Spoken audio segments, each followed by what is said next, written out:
बिस्मिल्लाहिर्रहमानिर्रहीम। अस्सलाम वालेकुम। इस लेक्चर में हम कार्डिक साइकिल का ग्राफ देखेंगे। पिछले लेक्चर में हमने जो है वो कार्डिक साइकिल को कंप्लीट डिस्कस कर लिया था। इस लेक्चर में भी हम थोड़ा बहुत इसके बारे में देख लेते हैं। एट्रियल सिस्टली क्या है कि एट्रियल कंट्रैक्शन का फेस, जिसमें एट्रियल कंट्रैक्शन होती है। आइसोवॉल्यूमेट्रिक कंट्रैक्शन क्या है कि जब आपका माइट्रल वॉल भी क्लोज है और आपका जो आयोटिक वॉल्व है वो भी क्लोज है, तो ये आइसोवॉल्यूमेट्रिक कंट्रैक्शन है। मतलब कि जो आपकी जो जो वेंट्रिकल्स हैं उसके अंदर प्रेशर जो है वो वॉल्यूम जो है वो सेम रहेगा, ठीक है। उसके बाद रैपिड इजेक्शन फेज है। रैपिड इजेक्शन में क्या होगा, जब आपका आयोटिक वॉल्व जो है ओपन होगा। ये कब होगा ओपन, जब आपका जो आयोटिक प्रेशर है, आयोटिक प्रेशर जो है वो बढ़ जाएगा, कम हो जाएगा as compare to ventricular pressure, ठीक है। स्लो इजेक्शन फिर स्टार्ट होगी जब थोड़ा सा रह जाएगा अंदर वॉल्यूम ब्लड का, ठीक है। उसके बाद फिर आइसोवॉल्यूमेट्रिक रिलैक्सेशन कब होगी, जब आपका आयोटिक वॉल्यूम वॉल जो है वो जो आपका आयोटिक वॉल्व है वो बंद हो जाएगा और आपका जो है वो माइट्रल वॉल्व वैसे क्लोज था, ठीक है। उसके बाद रैपिड इजेक्शन क्या होगी, जब आपका माइट्रल वॉल्व ओपन हो जाएगा। उसके बाद स्लो इजेक्शन क्या होगी कि जो आपका जो थोड़ा बहुत रह गया होगा अंदर आपके एट्रियम के अंदर जो ब्लड का वॉल्यूम, वो जो किस में इंटर होगा, वेंट्रिकल्स में इंटर होगा। उसके बाद एट्रियल सिसली क्या होगी कि जो धक्के से आप डाल रहे हो अंदर, मतलब धक्के से कंट्रैक्शन के बाद जो है वो एट्रियल सिसली होगी, ठीक है। ओके, अब हम इसको ग्राफ को देखते हैं। सबसे पहले हम जो है वो प्रेशर चेंजेस डिस्कस करते हैं। सबसे पहले वेंट्रिकल्स की प्रेशर चेंजेस देख लेते हैं। हम इसको ड्रॉ करना शुरू करते हैं आइसोवॉल्यूमेट्रिक कंट्रैक्शन से। आइसोवॉल्यूमेट्रिक कंट्रैक्शन में आपने याद रखना है कि जो वेंट्रिकल्स का प्रेशर होता है उनके अंदर जो वॉल्यूम है वो सेम रहता है, लेकिन उनका प्रेशर जो है वो बढ़ता है। तो आप इसको ऐसे याद रखिएगा कि आपका जो वॉल्यूम है वो बढ़ा है, वॉल्यूम नहीं बढ़ा, आपका प्रेशर जो है वो बढ़ा है आइसोवॉल्यूमेट्रिक कंट्रैक्शन के अंदर, ठीक है। उसके बाद आपके इजेक्शन रैपिड इजेक्शन फेज के अंदर भी जो है वो आपका वॉल्यूम बढ़ेगा, वॉल्यूम जो है वो बढ़ा, ठीक है। स्लो इजेक्शन फेज के अंदर जो है वो आपका वॉल्यूम क्या होगा, डिक्रीज होना शुरू हो जाएगा। वॉल्यूम नहीं, प्रेशर आपका डिक्रीज होना शुरू हो जाएगा उसी लेवल पर आ जाएगा जिस लेवल से स्टार्ट किया था, ठीक है। उसके बाद आपने याद रखना है आइसोवॉल्यूमेट्रिक रिलैक्सेशन में क्या होगा कि आपका कोई प्रेशर चेंज नहीं आएगा। तो इसको आप ऐसे ले सकते हैं, ठीक है। इस तरह उसके बाद आपने रैपिड इंजेक्शन फेज़ में, रैपिड इंजेक्शन फेज़ में जो है वो बिल्कुल सेम रहेगा, स्लो इंजेक्शन फेज़ में भी सेम रहेगा। और ये देखें, ये सेम रहा। और जो आपका एट्रियल सिस्टली है उसके अंदर जो है वो जैसे ही जो है वो प्रेशर बिल्डअप होगा एट्रिया के अंदर, तो वो जो है वो किस में बिल्ड करवा देगा, आपके वेंट्रिकल्स में भी थोड़ा बहुत बिल्ड करवा देगा। तो इसमें थोड़ा बहुत राइज आएगा और उसके बाद फिर दोबारा जो है वो आपका क्या स्टार्ट हो जाएगा, दोबारा फिर ऐसी कंट्रैक्शन होगी, ठीक है। ये आपकी हमने चेंजेस देख ली किसमें,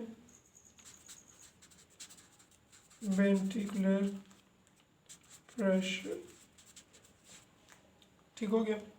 अब हम देखते हैं आपके जो आयोटिक प्रेशर है उस पर क्या इफेक्ट आएगा।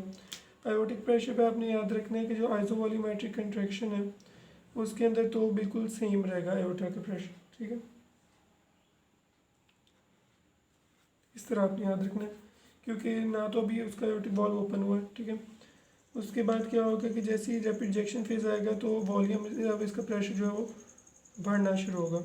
स्लो इजेक्शन फेज में कम होना शुरू हो जाएगा क्योंकि वॉल्यूम जो ब्लड का कम हो रहा है, प्रेशर जो है वो कम होगा, ठीक है।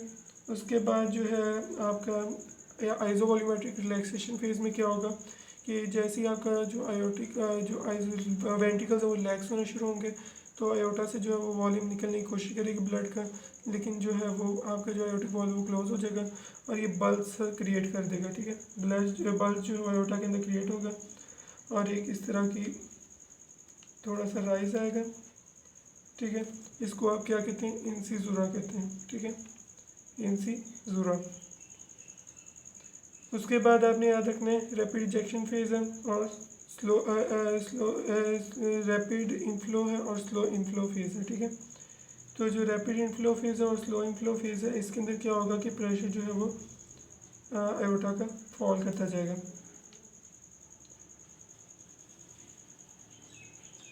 ठीक है, इस तरह ही होगा, फॉल करता जाएगा।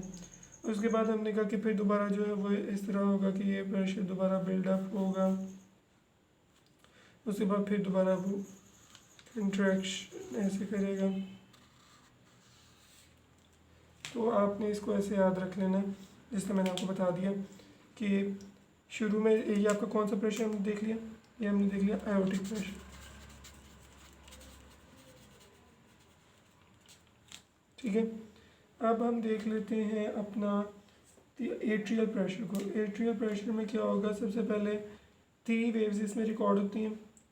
हम इसको शुरू करते हैं एट्रियल सिस्टली से। एट्रियल सिस्टली से शुरू करेंगे तो इसको आपने याद रखना है कि सबसे पहले कौन सी एट्रिया कंट्रैक्ट करेंगे तो एट्रियल प्रेशर डेवलप होगा, इसको आप ए वेव से कहेंगे। उसके बाद आइसोवॉल्यूमेट्रिक कंट्रैक्शन है। आइसोवॉल्यूमेट्रिक कंट्रैक्शन के अंदर भी जो है वो जो डेवलप होती है एट्रियल प्रेशर थोड़ा बहुत डेवलप होता है, इसको आप किससे डिनोट करते हैं, सी वेव से डिनोट करते हैं। ठीक है, सी वेव से डिनोट किया। उसके बाद रैपिड इजेक्शन और स्लो इजेक्शन में थोड़ा बहुत जो है वो डेवलप करेगा। ठीक है, उसके बाद आपके पास आइसोवॉल्यूमेट्रिक रिलैक्सेशन। आइसोवॉल्यूमेट्रिक रिलैक्सेशन के अंदर आपने याद रखना है कि जब वॉल्यूम वगैरह उनका रिलैक्स करेगा तो यहाँ से कौन सी वेव रिकॉर्ड होना शुरू होगी, बी वेव रिकॉर्ड होना शुरू होगी। थोड़ा बहुत प्रेशर जो है वो बिल्डअप होना शुरू हो जाएगा एट्रिया के अंदर। तो उसके बाद जो है वो कहते हैं कि ये सीधा जाएगा। अगर रैपिड इनफ्लो फेज़ है और उसके बाद स्लो इनफ्लो फेज़ है, इसके अंदर जो है वो स्टिल उसका जो प्रेशर है वो सेम रहेगा, ऐसे जिसमें कोई चेंज नहीं आएगी। उसके बाद जो आपका एट्रियल सिस्टली आएगा, उसके बाद दोबारा जो है वो आपका ए वेव डेवलप हो जाएगा,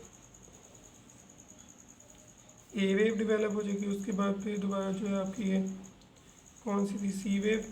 उसके बाद ये सेम जाएगा इस तरह। ठीक है, तो ये आपके पास कौन सा हमने नोट कर लिया, एट्रियल प्रेशर चेंज। ठीक हो गया। अब हम देख लेते हैं कि जो आपकी ब्लड वॉल्यूम में चेंज आ रहा है वो किस तरह आ रहा है। तो ब्लड वॉल्यूम में आपने चेंज याद रखना है कि जो आपका आइसोवॉल्यूमेट्रिक कंट्रैक्शन थी उसके अंदर जो ब्लड था वो मैक्सिमम था। ठीक है, उसके बाद फिर इसने जो है मतलब आइसोवॉल्यूमेट्रिक कंट्रैक्शन के अंदर आपका ब्लड जो है वो ज़्यादा था। उसके बाद जो है उसने कंट्रैक्ट किया तो इजेक्शन फेज स्टार्ट हुई। तो इजेक्शन में क्या होगा कि ये फॉल करता गया। ठीक है, फॉल किया। उसके बाद जो आपका आइसोवॉल्यूमेट्रिक रिलैक्सेशन है, इसके अंदर वॉल्यूम जो है वो सेम रहा। ठीक है, उसके बाद रैपिड इनफ्लो और स्लो इनफ्लो फेज के अंदर ये स्टिल पहले रैपिड इनफ्लो में ज़्यादा राइज करेगा, स्लो इनफ्लो में थोड़ा सा कम राइज करेगा। उसके बाद एट्रियल सिस्टली के अंदर जो है वो फिर थोड़ा बहुत राइज करेगा। ठीक है, उसके बाद फिर दोबारा ऐसे डेवलप हो जाएगा। उसके बाद फिर ये थोड़ा बहुत फॉल करेगा। ठीक है, तो ये आपका ब्लड वॉल्यूम चेंजेस हमने देख ली। ठीक है, ये ब्लड वॉल्यूम चेंजेस हमने डिस्कस कर ली। उसके बाद आपको जो कुछ चीज़ें पता होनी चाहिए वो ये है कि जो एंड डायस्टोलिक वॉल्यूम और एंड सिस्टोलिक वॉल्यूम ये क्या होता है। तो एंड डायस्टोलिक वॉल्यूम आपने याद रखना है कि जो आपका आइसोवॉल्यूमेट्रिक कंट्रैक्शन फेज है यह आपका एंड डायस्टोलिक वॉल्यूम है।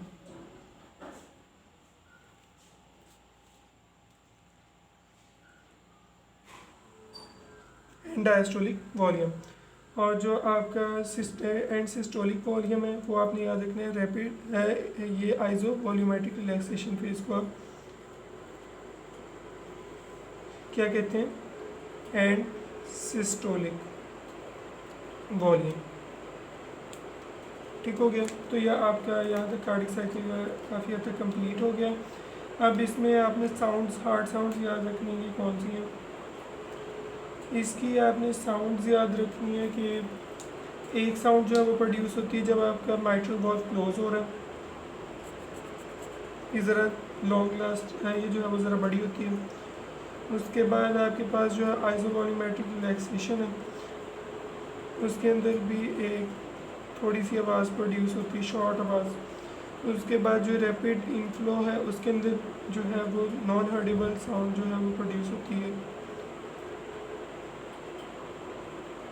और जो आपका